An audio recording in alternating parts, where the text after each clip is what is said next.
Hello all! ఈరోజు మీ ముందుకు ఒక మంచి రెసిపీతో అయితే వచ్చేసాను. సో, అదేంటంటే అలసందల పప్పు. సో, ఈ పప్పును వచ్చేసి మనం ఒక 3 అవర్స్ లేదా 4 అవర్స్ పాటు నానబెట్టుకోవాలి.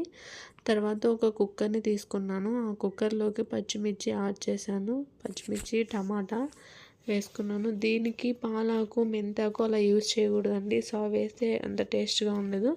దీనికోసమని ప్రత్యేకంగా గురుగాకు యూజ్ చేశారు. సో, అందుకనేసి చెప్తున్నాను. గురుగాకు అయితే తీసుకున్నాను. ఇలా గురుగాకుని తీసుకొని కట్ చేసుకొని బాగా వాష్ చేసుకోవాలి. మనం ముందుగా నానబెట్టుకున్న పప్పుని కూడా యాడ్ చేసుకోవాలి ఇందులోకి. యాడ్ చేసుకున్న తర్వాత ఒక స్పూన్ పసుపు, ఒక స్పూన్ జీలకర్ర కూడా వేసుకోవాలి.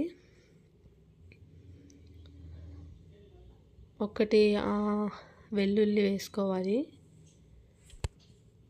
ఆనియన్, వెల్లుల్లి వేసుకున్న తర్వాత చిన్న సైజ్ చింతపండు తీసుకోవాలి. తగినన్ని వాటర్ అయితే వేసుకోవాలి. ఇలా వాటర్ వేసుకున్న తర్వాత కుక్కర్ పెట్టేస్తే ఒక 2 లేదా 4 విజిల్స్ వచ్చేదాకా పెట్టుకోవాలి. సో, తర్వాత దీనికి తిరువాత పెట్టాలి కాబట్టి ఒక 3 స్పూన్ల ఆయిల్ అయితే వేసుకున్నాను. ఇందులోకి ఆనియన్ సన్నగా కట్ చేసుకున్నాను. ఆనియన్, ఎండుమిర్చి, కరివేపాకు, వెల్లుల్లి, ఆవాలు, సో కావాల్సిన పోపు దినుసులు మొత్తం అయితే వేసుకున్నాను. ఇలా వేసుకున్న తర్వాత దీన్ని బాగా వేయించాలి. బాగా రెడ్ అండ్ కలర్ వచ్చేదాకా. సో, ఇలా వేయించిన తర్వాత పప్పునైతే చేసుకున్నాం కదండి ముందుగా. ఆ పప్పులోకి అయితే వీటిని యాడ్ చేయాలి నేను చూపిస్తున్న విధంగా.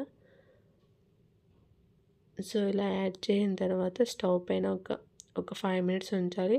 సో, ఇలాంటి వీడియోస్ మీకు కావాలనుకుంటే వెంటనే సబ్స్క్రైబ్ చేయండి.